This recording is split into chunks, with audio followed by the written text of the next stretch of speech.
브라질의 어떤 숙명의 라이벌인 멕시코인들에게는 영국 국왕에게 충성한다라는 취지로 클루이베르트를 떠올리시면 여성 원주민들한테 습격을 당해요. 스페인어 복습을 해볼까요? 중남미 또는 라틴 아메리카라고 불리는 지역의 나라들에 대해서 어떤 이미지를 갖고 계시나요? 저는 이 축구를 좋아하다 보니까는 축구에 대한 이미지가 솔직히 절대적이긴 합니다. 브라질, 펠레랑 네이마르의 나라, 아르헨티나 하면 이제 메시의 나라, 우루과이 하면 수아레즈의 나라, 멕시코 뭐 잘 못하는 것 같은데 피파 랭킹은 높은 나라. 여행 좋아하시는 분들한테는 안데스 산맥이라든지 뭐 잉카 문명의 대륙, 국제 뉴스를 좋아하시는 분들이라면 자원은 되게 많은데 어떤 정치 경제가 다소 불안한 나라라는 또 이미지를 갖고 계실 수 있습니다. 제가 얼마 전에 중남미에 대해서 외부 강연이 있어서 자료를 좀 정리를 하다가 재밌는 걸 발견을 했어요. 이 라틴 아메리카 국가들의 나라 이름 있잖아요. 국명, 국호의 어원, 유래만 봐도 이 라틴 아메리카가 어떤 곳인지 중남미 지역의 어떤 지리와 역사에 대해서 어느 정도 느낌이 오더라고요. 그래서 준비했습니다. 라틴 아메리카 나라 이름 챌린지. 알아두면 쓸모는 없는데 막상 또 알고 있으면 어디서 또 아는 척 하기는 딱 좋은 중남미 나라들의 이름 어원 알아보기 시간입니다. 제가 중남미의 지리와 역사 어떤 전반에 대해서는 이미 어떤 영상들을 업로드했습니다. 어떤 전체적인 흐름이나 줄기, 자세한 이야기들은 그 영상들을 참고하시면 되고요. 하지만 올해 겨울에 또 2022년 카타르 월드컵이 개최되지 않습니까? 축구 이야기 하면은 빼놓을 수 없는 중남미, 라틴 아메리카 이야기를 하면서 간단하게 아는 척할 수 있는 중남미 나라 이름의 어원 이야기를 가볍게 아는 척해 보시죠. 참고로 먼저 미리 밑밥을 깔게요. 어원, 유래라는 게 카더라가 많습니다. 그래서 맞을 수도 있고 아닐 수도 있습니다. 이 세계 지명 유래 사전 등등 어떤 자료들을 참고하긴 했지만 다른 주장도 어딘가에 있을 수 있습니다. 그러니까 뭐 지인들과 대화를 하시면서 그냥 적당히 아는 척만 하시면 됩니다. 각 나라 이름으로 본격적으로 들어가기 전에 라틴 아메리카 얘기부터 한번 해야 될 것 같습니다. 아메리카라는 대륙의 명칭은요, 이탈리아 피렌체 출신의 항해사인 아메리고 베스푸치의 이름에서 유래했다고 합니다. 1492년 아메리카 대륙을 발견한 크리스토퍼 콜럼버스는 이곳을 인도 대륙이라고 알고 있었죠. 그러나 아메리고 베스푸치는 나중에 지인에게 쓰는 편지에서 이곳은 아시아의 일부가 아니라 신세계, 신대륙일지도 몰라 라고 쓴 게 나중에 알려지면서 대륙의 이름도 그의 이름을 따게 됐습니다. 아마 콜럼버스가 발견하고 아시아가 아닌 걸 깨달았다면 아메리카 대륙의 이름은 콜롬비아 대륙이 될 뻔했습니다. 그럼 미국 이름도 유나이티드 스테이츠 오브 콜롬비아가 될 뻔했겠죠? 아니 그럼 라틴 아메리카라는 말은 19세기 전반에 활동했던 프랑스 작가인 미셸 쉐비에르가 라틴 아메리카라는 단어를 처음 쓰기 시작했다고 해요. 당시 영국이 어떤 초강대국으로 부상을 하고 뭐 독일도 부상을 하면서 게르만계에 대응하는 로망스 어곤을 쓰는 뭐 스페인, 포르투갈, 프랑스 등 라틴계 유럽 국가라든지 그리고 그들의 영향을 많이 받은 중남미가 한데 뭉쳐야 한다는 의미로 처음 사용되었다고 해요. 1800년대 전반기에는 프랑스도 북아메리카의 미시시피강 어기부터 뭐 캐나다 퀘벡주 그리고 카리브해의 아이티, 남아메리카 북부의 기아나 등등 아메리카 대륙의 식민지를 꽤 갖고 있었거든요. 물론 이런 주장도 프랑스의 어떤 제국주의적 발상에서 나온 거고 프랑스는 꾸준하게 스페인의 정치에 간섭을 했고 나중에 멕시코를 점령해 괴뢰 정부를 세우기도 했죠. 뭐 아무튼 미국 이남의 나라들은 대부분 스페인이라든지 포르투갈의 식민 지배를 받았습니다. 그래서 중남부 아메리카는 흔히 히스패닉 아메리카, 뭐 스페인계 아메리카란 뜻이죠. 뭐 이베로 아메리카, 이베리아 반도 국가들의 영향을 많이 받은 아메리카란 뜻이죠. 뭐 이런 이름 등등으로 불리기도 했죠. 하지만 중남미의 독립을 주도했던 이들은 결국 스페인과 포르투갈 제국의 흔적을 많이 좀 지우고 싶어 했고 독립 당시인 19세기 전반기에는 또 프랑스가 세계적인 문화 선진국이기도 해서 이 라틴 아메리카라는 용어가 현지에서도 좀 정착을 했다고 합니다. 아메리카로 본격적으로 가기 전에 유럽의 서쪽 대서양 이야기를 한번 하려고 해요. 영어로는 아틀란틱 오션, 아틀라스의 바다라는 뜻입니다. 아틀라스, 그리스 신화에 나오는 티탄 신족의 후예예요. 인간에게 불을 줬다는 프로메테우스의 형제예요. 프로메테우스, 에피메테우스, 그리고 아틀라스가 삼형제입니다. 티탄 신족이 제우스와 올림포스 신들한테 결국 패배를 하고, 아틀라스는 천상계의 끝으로 쫓겨나서 천공, 그러니까 하늘을 떠받치는 형벌을 받게 되죠. 그 와중에 메두사 자매 등등을 물리친 영웅 페르세우스가 아틀라스한테 하룻밤 재워달라고 했는데, 아틀라스한테 까여서 아틀라스한테 메두사 머리를 이렇게 보여줘요. 결국 아틀라스는 돌이 돼버리고 북아프리카 서쪽에 있는 아틀라스 산맥이 되어버렸다라는 게 아틀라스 산맥의 유래고요. 그 아틀라스의 바다가 대서양이 되는 거죠. 참고로 이 아틀라스가 르네상스 시대부터 지구를 떠받치는 모습들이 묘사되면서 지도책이라는 뜻도 갖게 됐어요. 제가 아틀라스 세계사 시리즈를 좋아해서 아틀라스 설명을 좀 길게 했습니다. 죄송합니다. 지금부터는 좀 간단하고 빠르게 넘어가도록 할게요. 포르투갈에서 배를 타고 서쪽으로 떠나볼게요. 이 대서양의 자연풍 그리고 해류에 몸을 맡기면요, 아메리카 대륙 본토에 도착하기 전에 남북미 사이에 1만 개가 넘는 섬들이 있는 서인도 제도에 도착을 합니다. 그곳이 어디냐? 바로 여기죠. 1492년 아메리카 대륙으로 가는 새로운 항로를 발견한 이탈리아 제노바 출신의 크리스토퍼 콜럼버스는요, 죽을 때까지 이 바다가 어떻게 보면 인도 서부 해안으로 알았다고 해요. 그래서 이 지역에 있는 섬들은 서인도 제도라는 이름이 붙었습니다. 서인도 제도의 수많은 섬들을 굳이 또 쪼개보자면 바하마 제도, 그리고 대앤틀리스 제도, 그리고 조그만 섬들이 많은 소앤틀리스 제도, 이 세 개의 제도로 나눌 수가 있습니다. 지금부터 좀 더 자세히 들어갈게요. 우리가 지도 좋아하는 분들도 바하마 하면은 그냥 섬 하나로 생각을 하는데요, 이 플로리다 반도 남동쪽부터 쿠바섬 북쪽까지 약 700개의 섬과 2000여 개의 산호초로 이루어져 있는 섬나라가 이 바하마입니다. 스페인어로는 얕은 바다를 뜻하는 바하마르에서 유래됐다고 하는데, 현지 원주민어로는 큰 상층부의 중간 땅이라는 의미가 있는 바하마에서 유래됐다는 주장도 있습니다. 이 바하마 제도 남쪽으로 가면은 앤틀리스 제도가 있어요. 이 앤틀리스 제도에 개인적으로 별표 2개를 쳐주세요. 아는 척하기 좋아서 그렇습니다. 앤틀리스 제도의 앤틀리스, 포르투갈어로는 앞에 있는 섬들이라는 뜻이라고 해요. 아메리카 대륙 앞에 있는 섬들이라는 뜻이겠죠. 그런데 이 스페인에서는 대서양 저편에 존재한다고 믿었던 가상의 섬들인 안티아에서 유래한 것으로 본 어떤 그런 주장도 있습니다. 그리고 그 안티아가 중세 지도에도 나온다고 해요. 그나마 큰 섬들이 있는 제도가 여기서부터 여기까지인 대앤틀리스 제도, 그레이터 앤틀리스. 그리고 더 작은 섬들이 모여있는 제도를 이제 소앤틀리스 제도라고 부릅니다. 쿠바섬, 자메이카섬, 히스파니아올라 섬, 여기가 이제 대앤틀리스 제도고요.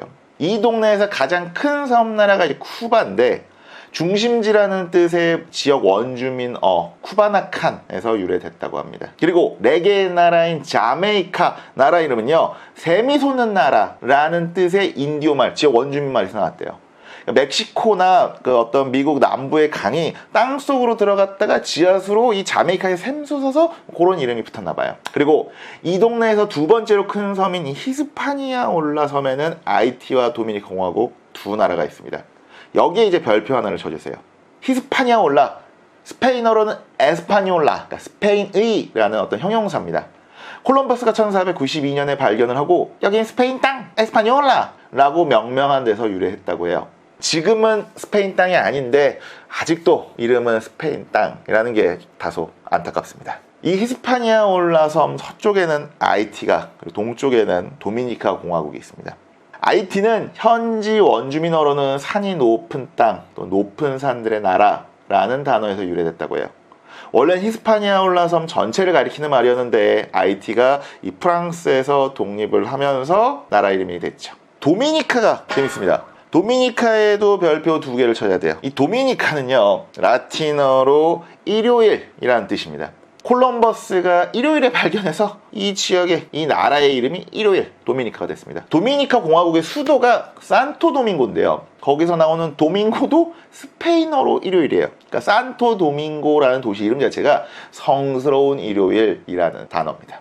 나라 이름이랑 수도 이름이 각각 라틴어, 스페인어로 일요일이란 뜻이에요. 그런데 엔틸리스 제도의 도미니카라는 이름을 쓰는 곳이 한 곳 더 있습니다. 그 소 엔틸리스 제도에 있는 도미니카 연방이에요. 국호 유래는 같아요. 그런데 공화국이냐 연방이냐만 다릅니다. 대엔틸리스 제도의 히스파니아 올라섬 동쪽에 있는 도미니카 공화국, 소엔틸리스 제도의 도미니카 연방. 우리가 연방하면 큰 나라들이 떠오르잖아요. 그런데 이 동네에 연방이라는 단어가 붙은 나라들은 대부분 작습니다. 왜냐하면 그 나라가 하나의 연방을 이루는 게 아니라 그 나라들이 영국 연방 소속 국가라서 그렇습니다. 그 영국 식민지 출신들의 독립국가들이 영국 본국과 어떤 동등한 지위를 가지면서 영국 국왕에게 뭐 형식적으로 충성한다라는 취지로 만들어진 자유로운 연방체를 영국 연방, 영연방이라고 불러요. 그걸 커먼웰스라고 하는데,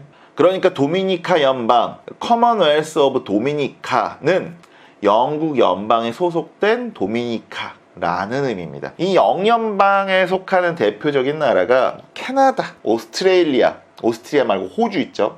뉴질랜드, 그리고 뭐 파푸아뉴기니 등등의 나라가 있습니다. 아까 말씀드린 바하마도 이 커먼웰스에 포함이 됩니다. 그래서 바하마의 정식 국명도 바하마 연방, 커먼웰스 오브 바하마스입니다. 도미니카 얘기를 정리를 하면은 대엔틸리스 제도에 있는 도미니카 공화국은 조금 더 덩치가 크고 스페인어권 국가고요. 그리고 소엔틸리스 제도에 있는 도미니카 연방은요, 규모도 상대적으로 조금 더 작고 영어권 국가입니다. 국내에서는 야구 때문에 이 도미니카 공화국이 좀 더 유명하고요. 세계적으로는 영국 식민지 출신이라서 그런지 도미니카 연방이 좀 더 유명하다고 합니다.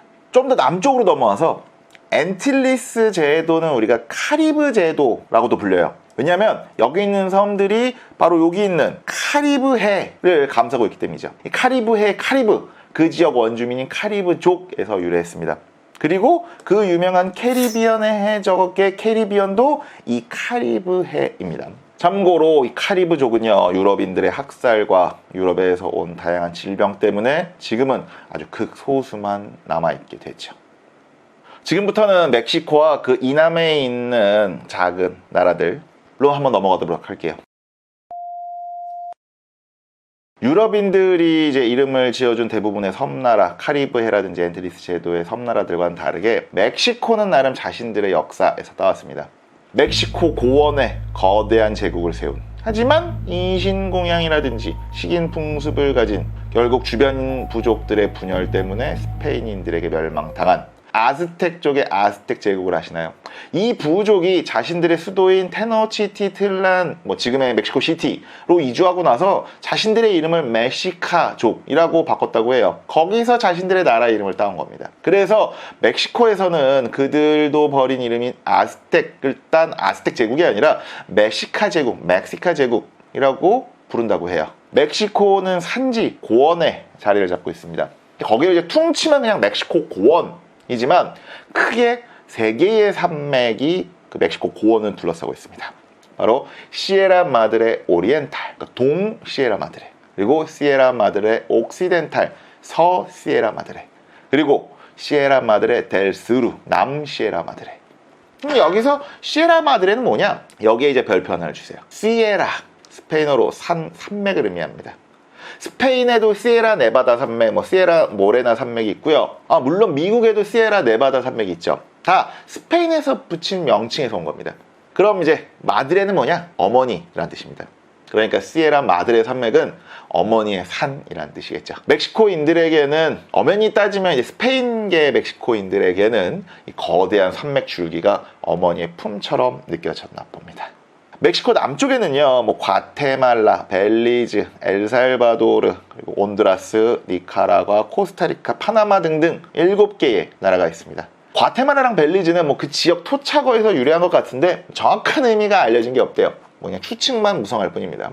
엘살바도르의 이름이 재밌습니다. 여기에 이제 별표 2개 쳐주시면 좋아요. 엘살바도르, 스페인어로 구세주라는 의미입니다. 말 그대로 국명이 구세주의 공화국, 리퍼블리카 데 엘살바도르 거죠. 엘살바도르의 수도 이름도 산살바도르인데 그건 또 성스러운 구세주라는 의미라고 해요. 그러니까 세인트 살바도르. 동쪽에 있는 온두라스는 바하마의 반대말이에요. 바하마가 이제 스페인어로 얕은 바다, 온두라스는 스페인어로 깊다입니다. 콜럼버스가 제4차 항해 때 온두라스 앞바다가 깊어가지고 스페인어로 여긴 깊네 라는 뜻의 명칭으로 이름을 붙였는데 그게 그대로 지금의 국명이 됐다고 합니다.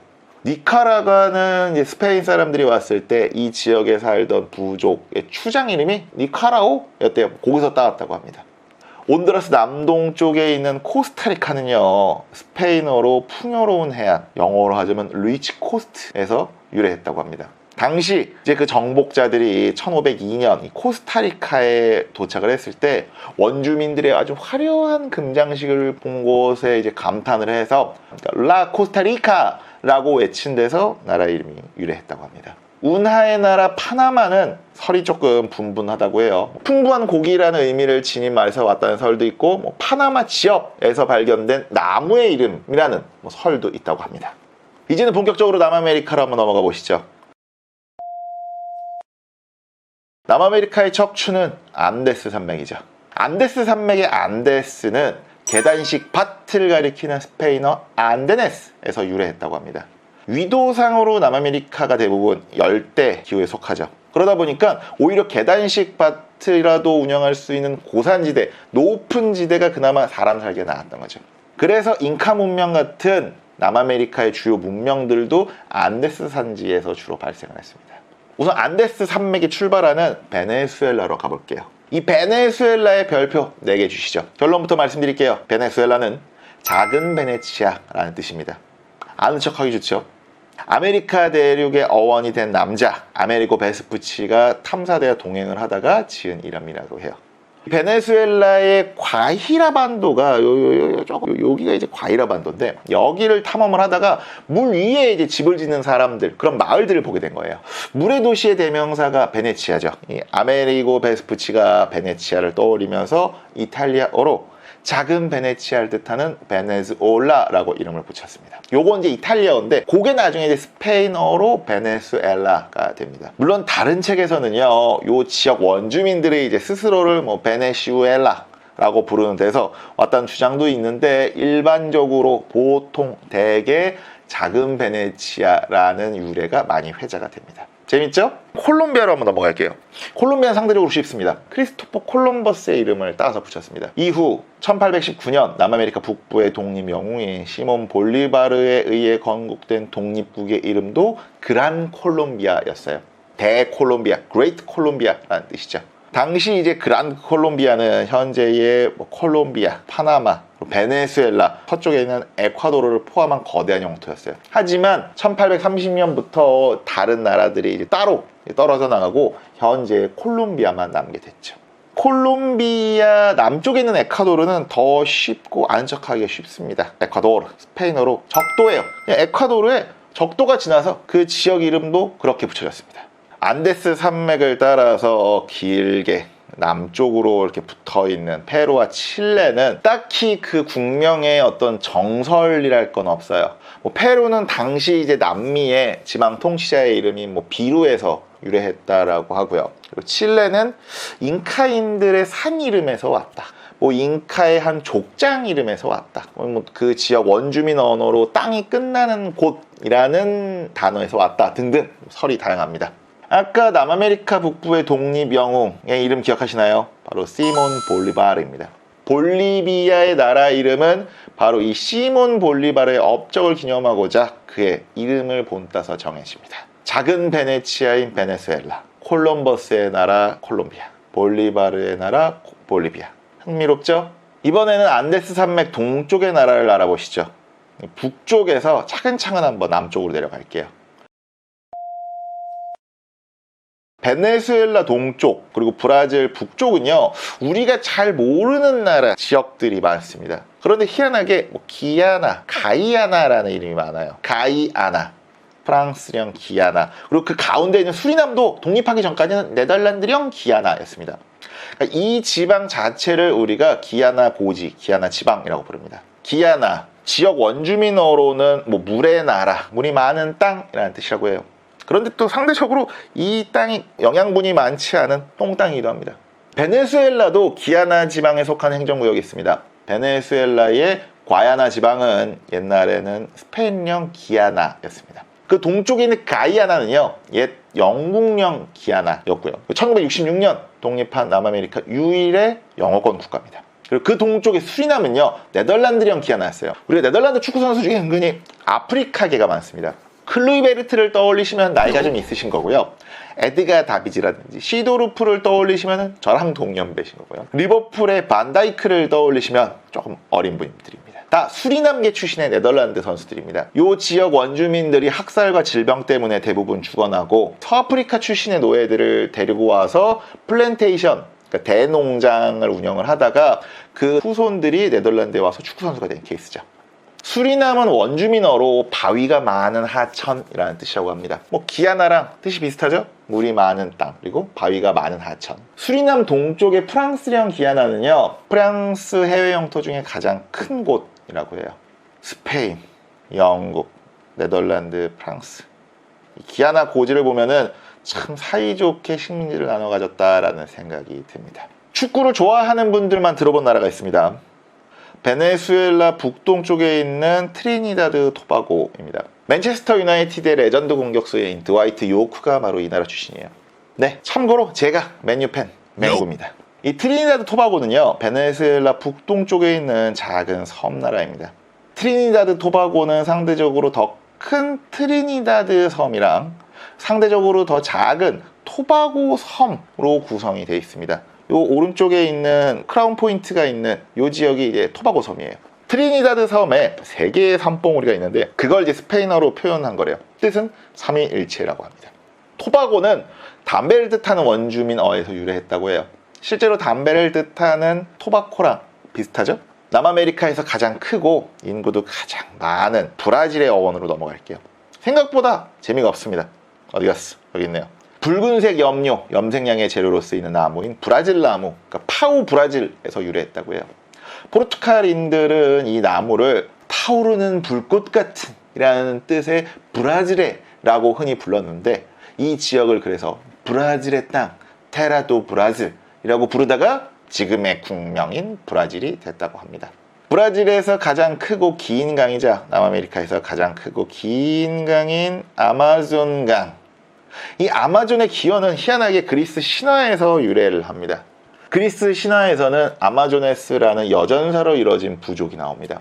참고로 아마존은 단수형이고요. 한 명 있으면 아마존이고 아마조네스는 복수형이에요. 여러 명 있으면 아마조네스예요. 일설에는 아마존의 모티브가 이 스키타이의 여전사에서 따왔다라고 하는데 16세기 스페인 정복자가 아마존 강을 탐험을 하다가 여기에 이제 한 여성 원주민들한테 습격을 당해요. 그러니까 이제 와 여기가 아마조네스의 강인가 보다 라고 놀라면서 이름을 그렇게 붙인 데에서 아마존 강의 이름이 유래했다고 합니다. 브라질 남쪽에 있는 브라질의 어떤 숙명의 라이벌인 아르헨티나의 나라 이름도 별표 3개 정도는 주셔야 합니다. 요약하자면 은혜의 나라입니다. 은을 의미하는 라틴어 아르겐툼에서 유래했어요. 그 라틴어인 아르겐툼의 여성형 형용사인 아르헨티나를 스페인어식으로 읽은 게 지금의 아르헨티나가 됩니다.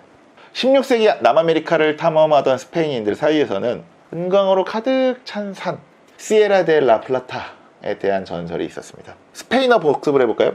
시에라가 뭐였죠? 산입니다. 데는 오브처럼 뭐뭐의입니다. 라는 여성형 단수 정관사인 더를 의미해요. 그러니까 시에라 데 라 플라타면은 그냥 은혜의 산이라는 뜻이에요. 아르헨티나와 우루과이 사이에 있는 만같이 생긴 되게 거대한 큰 강이 있습니다. 그 강의 이름이 라플라타 강이에요. 여기 자체가 이제 라플라타 강입니다. 영어로는 이제 라플라타 리버고요. 스페인어로는 리오 데 라플라타예요. 다시 스페인어 공부를 해볼게요. 리오 강을 뜻하고요. 데 뭐뭐의 오브를 뜻합니다. 그러니까 리오 데 라플라타, 그러니까 은의 강이라는 뜻입니다. 이 라플라타 강 이름의 플라타는 스페인어고요. 아르헨티나 나라 이름의 아르겐툼은 라틴어입니다. 아르헨티나의 은 생산량은요 그래도 세계 10위, 13위권이에요. 하지만 페루, 멕시코, 브라질 등등 인근 지역의 은 생산량에 비하면 상대적으로 적은 편이라고 해요. 그러니까 은의 나라라는 명칭은 어떻게 보면 유럽인들의 환상이 만든 명칭인 셈이죠. 아르헨티나와 브라질 사이에 있는 파라과이와 우루과이, 과이. 나라 이름이 비슷하죠? 그 나라 이름의 유래도 비슷합니다. 그 지역 원주민 언어로 과는 뭐에서 어떤 플레이스를 뜻하고요. 와이는 뭐 물, 강, 호수라고요. 그러니까 그냥 퉁쳐서 과이 자체가 강, 뭐 호수라는 뜻이라고 이해하시면 됩니다. 파라과이 나라 이름 자체가 파라과이 강에서 유래했고요. 우루과이 나라 이름도 우루과이 강에서 유래했어요. 파라과이 강은 파라과이의 젖줄 역할을 합니다. 파라과이 강의 유래가 여러 개가 있는데 그 지역 원주민어로 파라는 뭐 여러 색깔 또는 뭐 거대한 큰이라는 뜻이 있대요. 그러니까는 거대한 여러 색깔의 강이 파라과이인 거죠. 우루과이 강은요, 아르헨티나와 우루과이의 경계선 역할을 해요. 우루과이 강은 원주민어로 새의 강, 뭐 River of Birth를 의미한다고 합니다. 나라 우루과이의 공식적인 국호 자체가 우루과이 동방공화국, 리퍼블리카 오리엔탈 델 우루과이, 우루과이 강 동쪽에 있는 공화국이라는 뜻이에요. 하지만 워낙 이제 또 우루과이라는 명칭 자체가 이제 사람들한테 익숙해지면서 지금은 그냥 우루과이라고 부르게 됐습니다. 2022년 카타르 월드컵 조별 예선에서 우리나라도 같은 조가 된 수아레즈의 나라 우루과이, 축구 이야기하면서 또 월드컵 이야기하면서 아는 척하면 재밌겠죠? 붉은 나무의 나라 브라질, 여전사의 강 아마존, 은혜의 나라 아르헨티나, 은혜의 나라 라플라타 강, 여러 색깔의 거대한 강을 가진 파라과이, 그리고 새의 강 동쪽의 우루과이 동방공화국.